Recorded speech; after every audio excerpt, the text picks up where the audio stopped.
And the privilege, actually, because even it's easy to look down upon a woman like that. Yeah. But the privilege you have to speak from a place of, hold on. Yeah. Hold on. Ke tlo etsang ka December, re tlo jang ka Christmas. Re batla 7 colors. Hello, and welcome to yet another episode of the Conversation Capital. Ubonga bwata, hey girl. How are you? I'm good. How are you? I was waiting for that. That's why there was a slight silence. And it's the part where we both move away from the mic to look at each other as if we haven't been looking at each other all day. So it's Bonga Bueta, the voice of reason, as always, and myself, Ursula Mariani, the host. Today we want to delve into the issue of NPOs, or the issue is such a bad word, but just the industry of NPOs, so your non-profit organizations. And so I've brought in a young gentleman, Mr. Joel Maphosa. Hi, Joel. How are you? I'm well. How are you doing? I am awesome. Thanks. So he's got his own NPO, and we're just going to be walking through that dynamic in that space together. And yes, load shedding might hit. Can I say this right at the beginning? Yes. Just in case our lighting changes, we've tried to set it up in such a way. But when our lighting changes, just bear with us. It should be the last 10 minutes of the show. But yes, Joel, how are you? I'm well. How are you doing? I am awesome. Thank you so much for joining us, and thank you for me. coming. Maybe let's just start with, who is Joel? What's Empower, your NPO, about? And yeah, what is it that you do? Let's just start there. Okay, we are called Empower.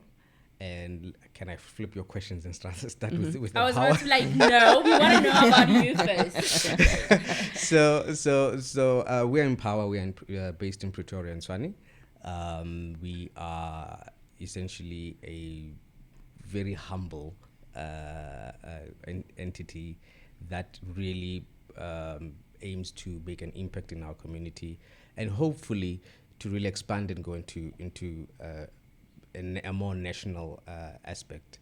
Our interest has been very high on really uplifting and developing our young people, because we believe that's the first place of improvement that our country can really Target. It's really our target, because we have a very loud outcry from our young people, and unfortunately we don't seem to be having all the tools to respond to that outcry. So that is our main focus for now.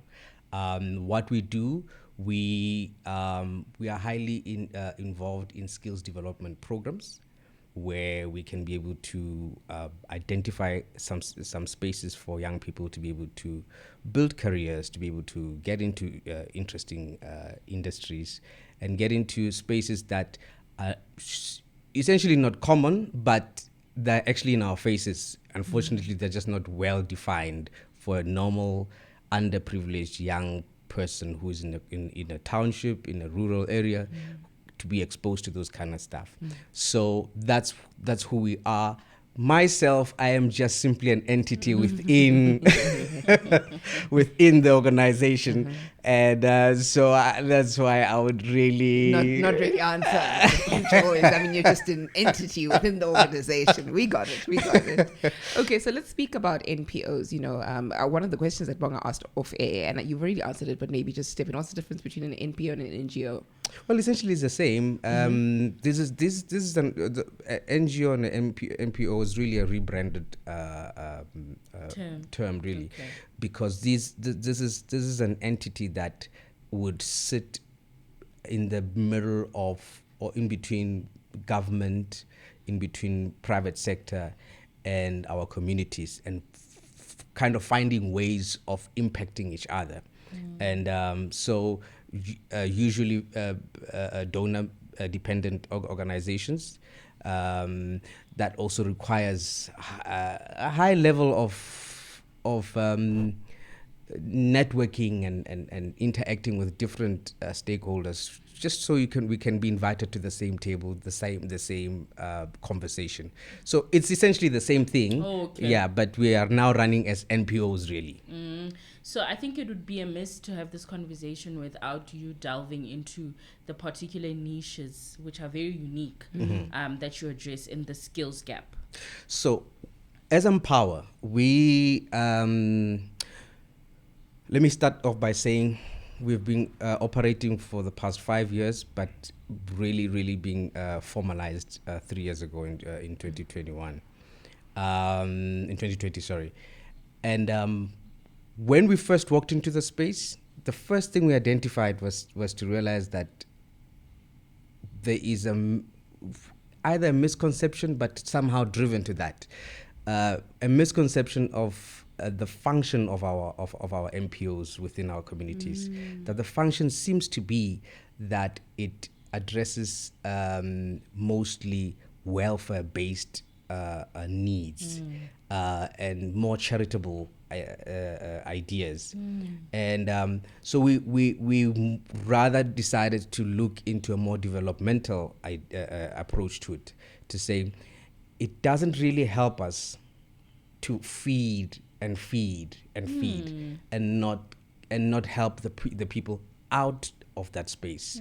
So the first place to start would have to be, is there a way we can empower people? Is there a way we can train people to get out of that space, to get young people out of a space that simply receives only? So we looked into programs that are very unique, programs that are not very saturated, hoping that we could be able to attract some attention from different industries and different stakeholders. So we walked into different industries and really tried to research and talk to them. And I on can that. see you're dancing around the industries, but we're huge fans of your work, especially given he speaks on how you've taken the initiative to look at wildlife photography. Yes, that too. Things that I mean, if you hear of an MPO teaching, giving skills, it's to learn how to be a security guard. Yeah. It's to learn how to do a bit of Excel in Word. Yeah. Or how to horoka. They like to teach Yes, sewing and how many people are showing. What about wildlife photography? Sure. Have you ever thought of that? And these are spaces that you've tapped into. Absolutely. And it definitely sounds like we're advertising Empower, which is fine because you're doing such great work. You're doing such great work that we're like, it's not a paid ad. I just want you to know we've identified him as somebody that we're like, somebody who's so passionate about doing something very different and something so empowering for the community that we want to highlight this and say, hey, firstly, well done. Sure. And then secondly, just delve into what are some of the initiatives that you've looked at. I mean, off air, you were telling us about the LED. That's yes. Tell us exactly what is it that you guys do. Yeah. And what are the different spaces that you've decided to delve into, untapped spaces that other NPOs and other government-supported, qualifications aren't, and no bashing the government, just appreciating a different niche that you've tapped into. Yeah. And I think the reason why I wanted to expand it first is to say that it's not necessarily that we're specialized in a particular industry, but the idea has to be spread out into all different industries. So at this point, we have started on 4 different industries. We've stepped into those. The first one is the entertainment industry, where we went into a program called Live Events Technical Productions. That space speaks to LED screens, how to assemble and configure that. It speaks to stage rigging and building. You know how we build those big trusses. The silver poles that will be at a stage. Really holding together a stage in different concerts. That is a skill on its own. It's a rigging space.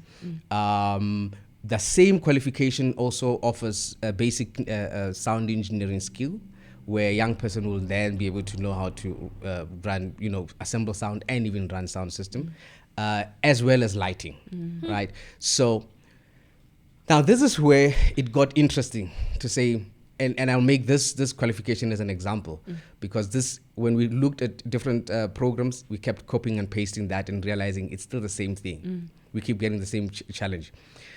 What we find is that generally a young person who is in a township does not know what it would take for an event to come up. All they can think of is the end product. So they just see that artist on stage performing. Philip Moses Mabida, that's all you know. That's all you know. it. What right? goes into that?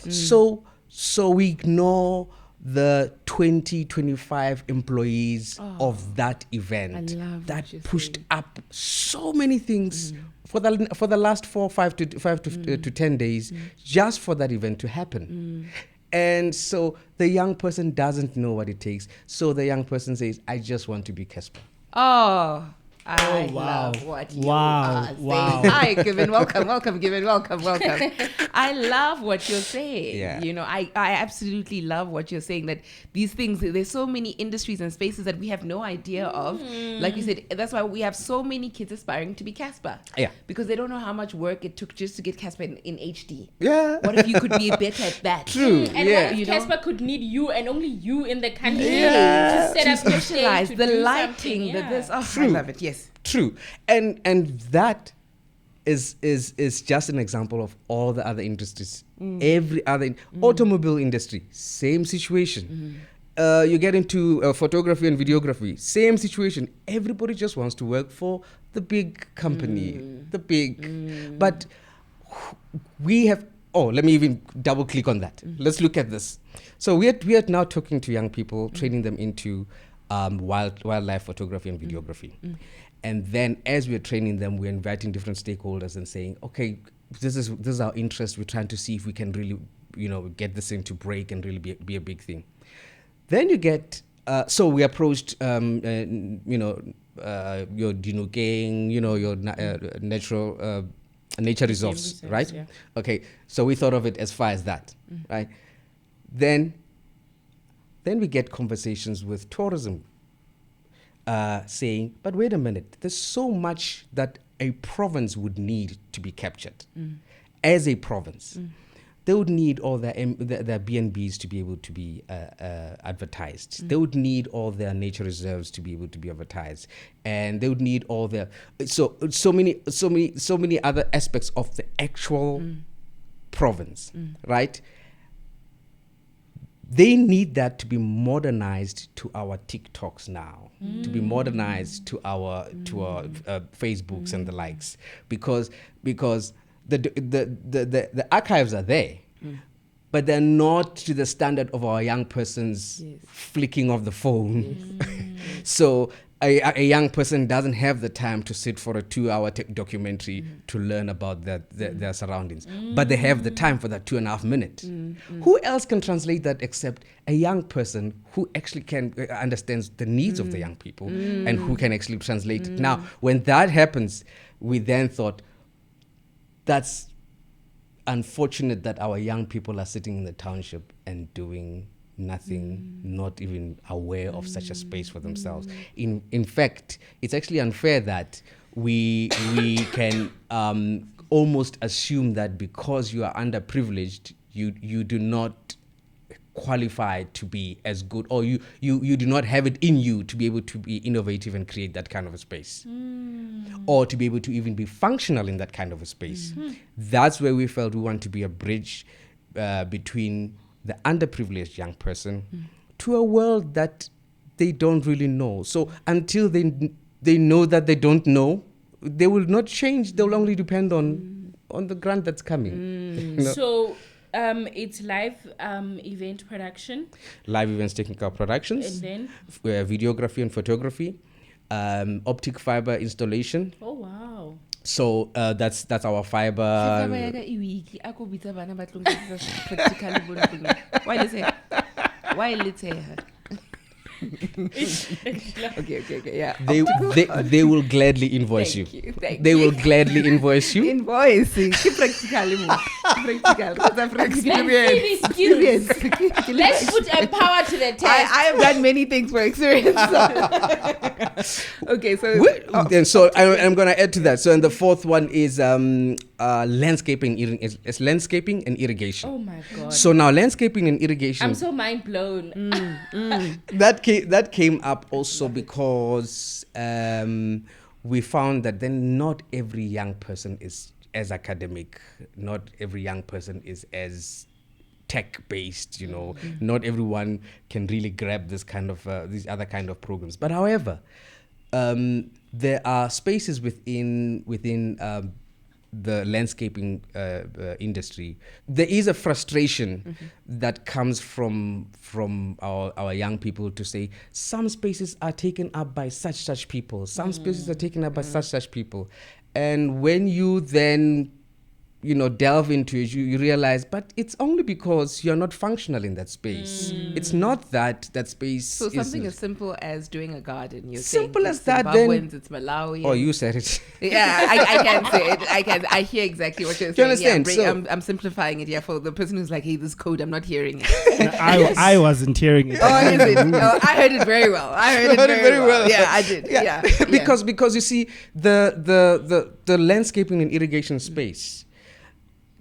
Does our young person in the township know that FNB Stadium needs to be upkept, Maintained. continuously, consistent? And I love what you're saying because I've always accredited it, and we're not talking about this. I just want to make this one comment. I've always accredited it to these township spaces are usually like the size of, like the garden yating. So you're not talking. Yes. But whereas Malawi, Zimbabwe, there's land. Yeah. Somebody comes from a farm. Yeah. Where they have to bamile their own corn and whatever. Yeah. And so they know how to farm. Yeah. They know how to, their yards are, it's not the same, they don't have the same. So I always credited to that. Even if in Malawi, I know that if you live in the township, you do have a home village that you actually come from. Sure, yeah, right. Where there's masses of land. Yeah. So that's why, these are factors to look at, but we're not talking about that. Next thing. Yeah. But you said it correctly because it's exposure. If our young people don't know what they don't know, they will never know that they can actually tap into a space like that. Because then when they walk into our landscaping and irrigation program, for the first time, a young person that starts saying, wait a minute, I need to know how the soil performs. Yes. Was that really important? And I need to go to a lab to have it tested. Do you understand? So, oh wow, Yeah, it's not just garden boy. It's not just garden boy. There's so much more. I did not realize that there's invasive plants that are actually important for me to be able to, for my garden to be able to function, or for me to be able to just live as well. So stuff like that. Then tell us, okay, maybe we are on the right track. It's encouraging to see that, to see our young people walking to our spaces, not very interested, walking to our spaces with a little bit of knowledge, an idea of what it could be, and within a couple of weeks they're lighting up to being like, but that is what I thought. That is what I thought life could actually turn out to be, a space where I would love and really make money out of it. And now I have hope to say, actually, I can explore this, because towards the tail of our programs, we try to impact on business skills. We try to impact. By the time they're done with our programs, they get to know how to write a business plan, to know how to write. They actually have their business profiles by the time they leave the course. So we have walked you through the whole process in its entirety. By the time you walk out, one, you're also, and maybe I missed one more step just before that. As they walk into our programs, the first place of departure is orientation, but the biggest part of it is life skills. We try to invite different entities to come and help us really impart our young people with life skills, because you must remember, you're taking them out of entitlement, you're taking them out of dependency. There's an attitude that must change. There's an approach to life that must also be looked into. I'm so inspired. So all that in itself then says to you, it's not just all about getting that document. We want a product out of these people. Tell us some of the, challenges being in an NPO space. You are highly reliant. Yes, that's the word, reliant on, donations and funding and this and that. Could you delve into that? How are you guys financially running this project, and what are some of the challenges you're facing in that space? Money's a challenge. Just money. And I can imagine, because you're so niche, like the equipment you need, some of the I still laptop of fail. Sure. It's hard to convince a funder, especially if the funder has a model that they've always used. It's hard to convince a funder to consider quality over quantity. So if we have to take a young person and and put X amount of money for that young person to become fully equipped and be able to be functional within society as soon as possible. That requires a bit of investment. But our funders have been highly exposed to, essentially the welfare space. So it's quantity over quality for them. They would rather use that money for 12 other young people who can be fed for the next 3-4 months. So that conversation is very hard to break, because the funder then has to really kind of figure out how do I best report for the funds that I've just spent to say I helped one young person. So you're saying, for the layperson, even me, so you are saying here's a funder with 50,000. Sure. And you need an equipment for one student that could cost 30,000. Correct. So you are saying it's difficult to say to someone, give me that 30,000 for one person rather than food packs for 30 people. Correct. Okay. And funders are not, they're people. They're me and you. They can hear you. But in terms of recording it really doesn't make sense for him to say, but I could have fed 30 people. I really could have fed 30 people. But and you could have fed 30 people for a month, whereas Exactly. you could have created a new source of income for one person who will feed 5 people behind him for the rest of their life. On my document it doesn't look so good. Yes, no, I hear you. I hear exactly On that. my report it doesn't look so good. Yeah, that forward thinking that, jump on board, help me push forward. But he's like, I've also got a job to do. Yeah. I've also got numbers to produce to the public. Yes, sure. I need to show the public what I did with their money. Yeah. And if it's not the public, it's the shareholders. They also need to know. But what are you really doing with our CSI programs? Yes. Are you making impact? What can you show for it? And that's a hard one to crack. But on the flip side of it, shifting the mindset of a young person from that high level of dependence is also a very difficult thing, because if you've always been given, you don't see value in, let's take the 50,000 for instance. You've always been given the X amount of money as a grant, right? The day I say to you, hold on with the grant, let me invest 50,000 for you for the next 6 months for you to be able to qualify to be something and to be able to do 1, 2, 3. Our young person hardly appreciates the 50,000 figure. It's more like, well, after 3 weeks, if I don't feel like this thing, I can just drop out, And they would want to drop out with an attitude that says, well, sorry. Okay, sorry. And then you the imbalance there becomes, what about the other kid that could have really taken this and really run with it? Sure. So it is a huge challenge. It is a huge challenge. It is a huge challenge. The dependency versus the conversation with the funder is very hard to marry, because it's not easy for me to go to private sector or to the funder generally and say, I lost that 50,000 you gave me. My young person dropped out. That's not easy. Sure. What do we do about this? Because I really love what you're saying. With many times with me, if you ask me for money, I don't necessarily say no. I remember the one time, because I consider myself an own self-run NPO, I was like, Arias mostly di handbag stock, and then you need to sell that. Sure. That was my... Yeah. Firstly, that person apparently gave them away as gifts, and ultimately there was a lot of resentment that I needed food. Yeah, sure. Ursh, I needed food, I asked you for money, and then you took me to a small street to go buy handbags to stock. I thought I'm creating a sustainable model. Yeah.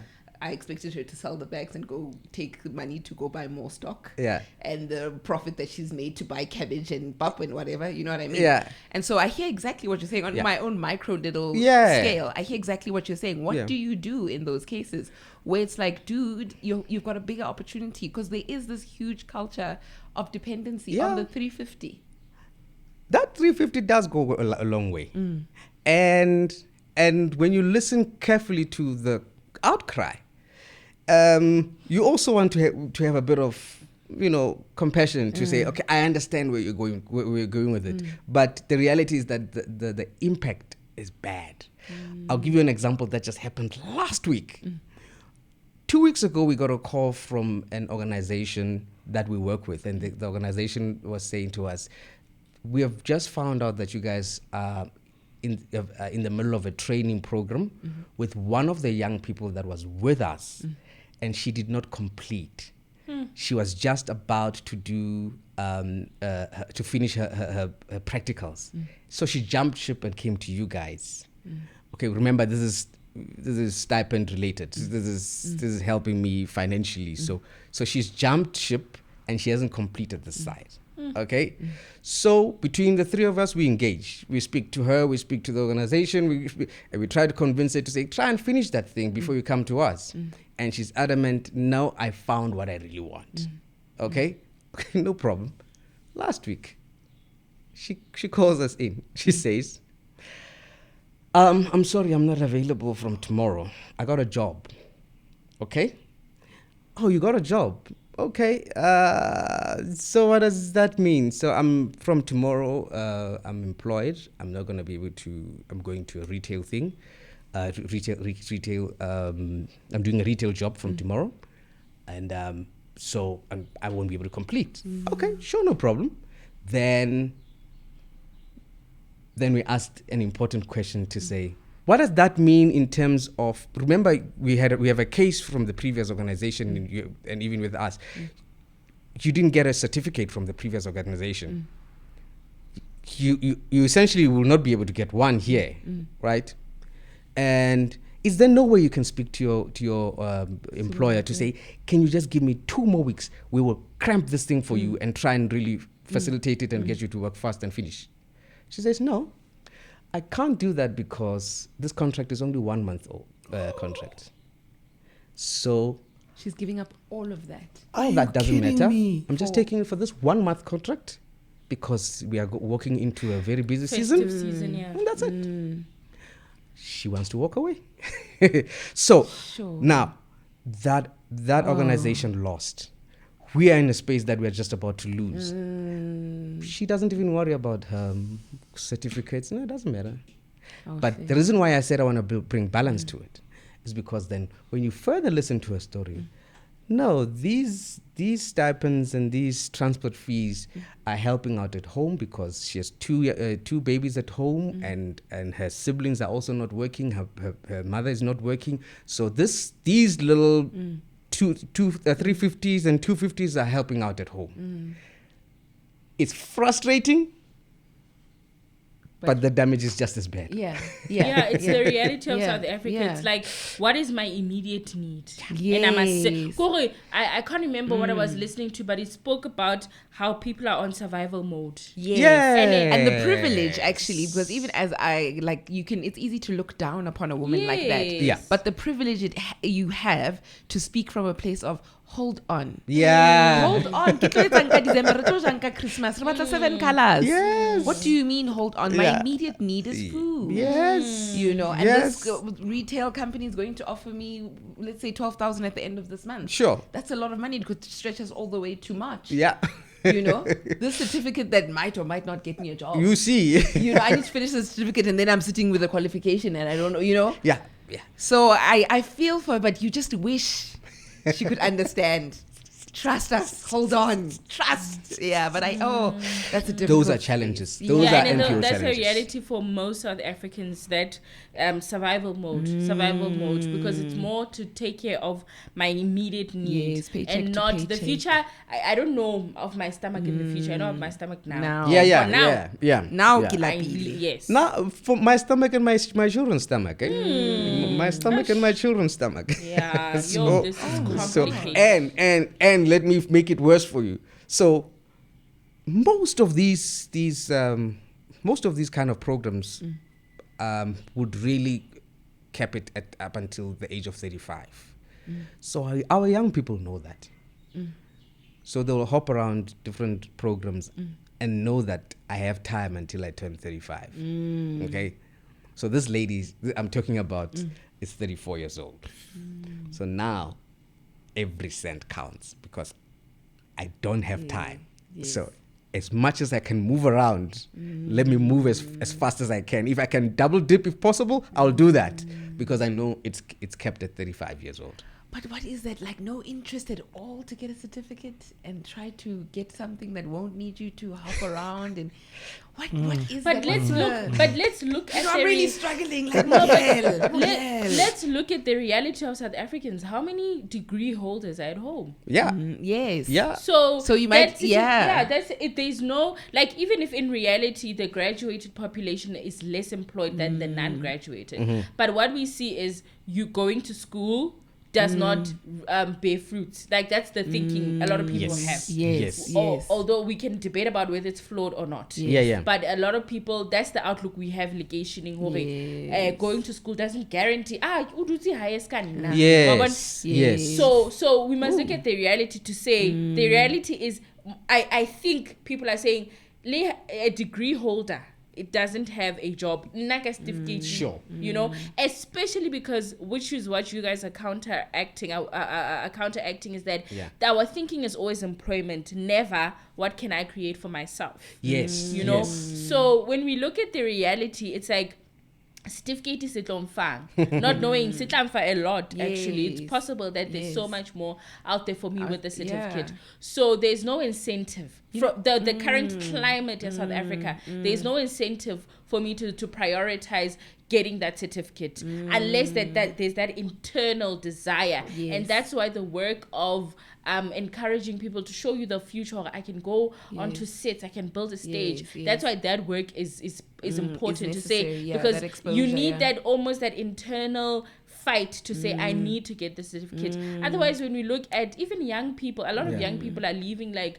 mainstream careers to say money's on social media, graduates are unemployed, what. So there's no incentive for people to get these qualifications. Bonga, I love what you're saying, and I love what you're saying because I'm challenged in as much as I'm educated, because there was a girl I remember who was doing a postdoc in wild dogs. Okay. Right? So I'm connecting it with you and the wild photography, wildlife photography. I can imagine being in that position where you're like, where am I going to work? What am I going to... And not realizing how big that industry actually is and how much you can actually do with that. Because I remember when she told me about her wild dogs, I was like, and I'm doing a whole PhD. But I remember underestimating this qualification of hers. You know, and there is a duality to it, because I remember she did get stuck and couldn't find funding to continue with the postdoc, and basically she was out of a job for some time.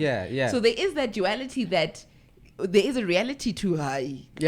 Do something, you know, but then there's also like there's a vast opportunity for you to create your own niche, you know, but you don't want that. You just want to move in the steps that everybody else has moved because it's safe, you know. And so just looking at that initiative of like, how do we get people to become excited about things like that, and to think outside the box of what they can do with these qualifications and things like that. So we're rounding off. We've talked about the challenges. We've talked about what you're doing, the work that you're doing. And I'm a young person. I'm listening at home, and I'm like, oh, I'd like to get involved. You know, what are the steps? What can I hope your DM doesn't get full with this, with too many people that you can't take. But just ideally, what are the type of candidates you're looking for? And if somebody's saying, hey, you're giving an opportunity, and I'm the person that's going to finish and get the certificate, I promise. How can they get in touch and reach? On social media, we are empower.online. Empower.online on Instagram, TikTok, Facebook, and our website is also Empower Online. One of the first steps, before I even go to the steps, we don't really put too much pressure on those achievements beforehand. Every qualification would have its own prerequisites. So do they need a matric certificate? Some of them would need matric certificates. Some of them, some of the programs, depending on the NQF level. So programs like live events, technical productions is NQF level 4. Wildlife photography and videography is NQF level 5. So those ones will kind of technically push us to that. if you check on our website and you check on our social media, we've put up all the programs that we are running currently and the programs that we are planning on running next year in the 2024. The first step really is just to identify what you want to do, and we've tried to describe it as much as we can. Put picture to it, and then you send us your documents. Our young people don't have the documents, hey? Many young people have finished matric, but they don't have the certificate with them. I lost it, and I just did nothing about it. Yeah, but we need it now. Where's your ID? I don't know. But it speaks a lot to the apathy that exists in our youth, because you don't need those things or you don't have them because you hardly need them. Or you don't think about how you would need them for that job, for that, because that's the first thing they need. But there's a lot of apathy for the smallest things in our youth. Well, if we consider the target market that we're trying to reach with this episode, what's apathy? Apathy is like what's apathy? Apathy is like nothing. Nonchalant. What's wrong with these words? But basically don't care. I don't care. But no, don't care is putting it. There's with apathy, it's a don't care that's joined or that has other factors to it. It's not just I don't care, but it's I don't care because of circumstances, because of hopelessness. I think that's a good way of explaining empathy. It's a lot of hopelessness. And those are the young people we are targeting. Those are the young people we really want. Young people that are saying, I actually didn't even see a future. I didn't think there's anything to it. Based? Empower is in Tshwane. It's in Kudu Sport, just outside Eastland.